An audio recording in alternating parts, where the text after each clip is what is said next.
За, вау чи ямар гой зурсан юм нөхөн. Өдөр шөнө хоёроо гой зурсан. За багштай тайлбарлаад өгч.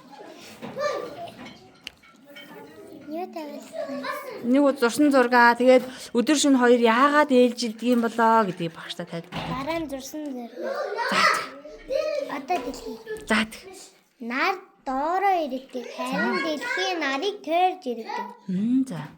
Тэгээд би өглөө алангууд гарч хувцас өмсөж, юбка өмсөж, гадаагаар цэцэг түүдэг.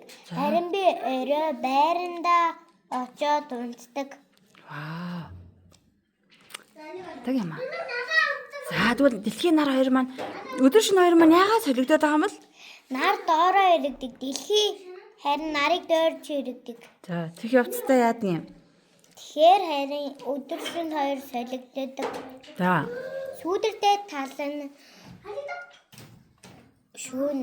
Тэгээд харин нар туссан газар нь өглөө. Вау. Чи айгуу сайн ойлгосон байна. Багшхаа заасан хичээлийг сайн байна. Баярлалаа.